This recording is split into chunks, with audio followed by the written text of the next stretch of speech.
Olá!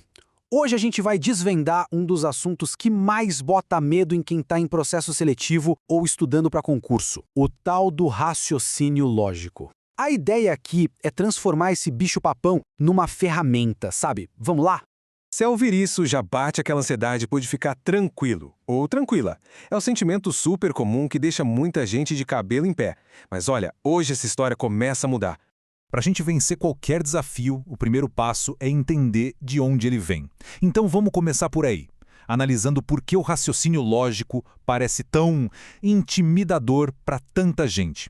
Com base no que a gente pesquisou, esse pavor todo geralmente vem de 3 lugares. Primeiro, o raciocínio lógico é quase uma língua estrangeira que ninguém ensinou direito na escola. Segundo, muita gente acaba transferindo aquele trauma antigo com a matemática para ele, o que é uma baita injustiça. E terceiro, um erro clássico: tentar resolver as questões usando o bom senso do cotidiano. E isso, pode acreditar, é uma armadilha. E essa frase aqui captura a essência da coisa. Essa estranheza inicial é super normal. É que nem conhecer uma pessoa nova ou aprender um idioma do zero. No começo, causa um certo impacto. Mas com o tempo, a gente vai entendendo como funciona, a coisa vai ficando mais clara e pronto, o medo vai embora. É tudo uma questão de se familiarizar. E aqui está a raiz de um engano gigantesco. Os dados mostram que o desempenho em matemática no Brasil, infelizmente, é bem preocupante. Isso acaba criando um trauma conectivo que é projetado sem dó no raciocínio lógico. A pessoa pensa, se eu sou ruim em matemática, com certeza vou ser péssimo nisso também. Mas como a gente vai ver, uma coisa não tem tanto a ver com a outra.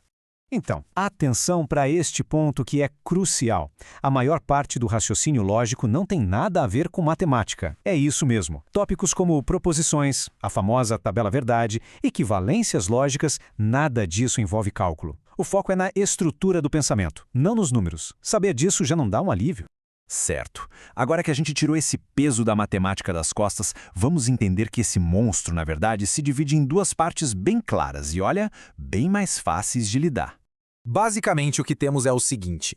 De um lado, a lógica verbal. Ela foca em como a gente analisa argumentos, a estrutura das ideias. Sabe aquele exemplo clássico? Todo homem é mortal. Sócrates é homem. Logo, Sócrates é mortal. É isso. Do outro lado tem a lógica numérica, que aí sim envolve identificar padrões em sequências, tipo 2, 4, 8, 16, qual o próximo.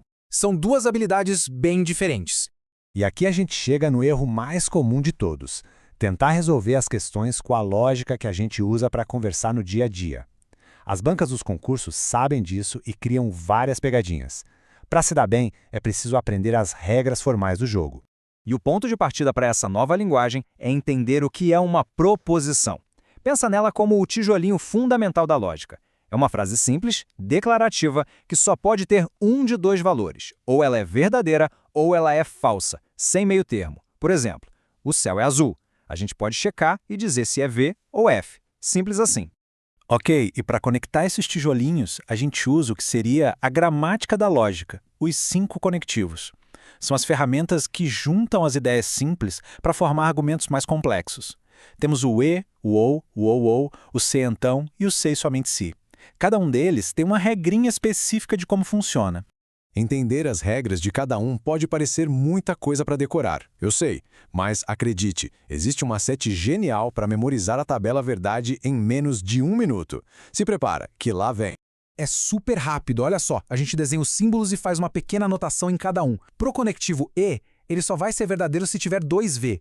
Pro OU, basta um V que o resultado já é V. No C, então, a única combinação que dá falso é um V na primeira parte e F na segunda. E no se e somente se, os valores precisam ser iguais para dar verdadeiro.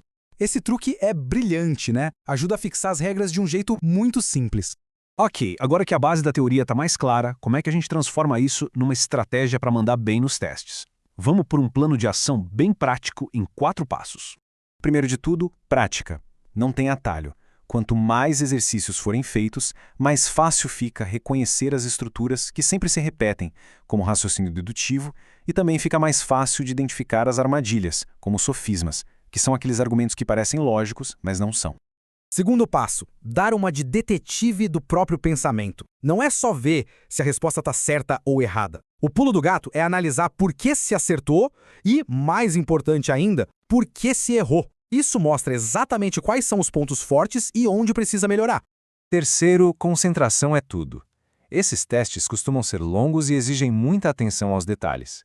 Por isso, antes de começar, é fundamental eliminar as distrações, estar com o sono em dia e preparar o ambiente. Uma bobeada por cansaço no meio de uma questão pode ser fatal.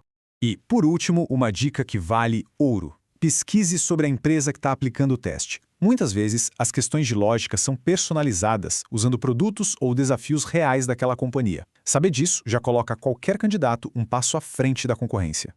Então, resumindo a nossa análise de hoje, aquele medo da lógica é só o resultado da gente não conhecer o assunto direito e dá para superar. Raciocínio lógico não é um dom, é uma habilidade que se aprende com prática. Ele tem regras claras que são diferentes da nossa intuição. E o mais importante, com uma estratégia de estudo qualquer um pode se dar bem.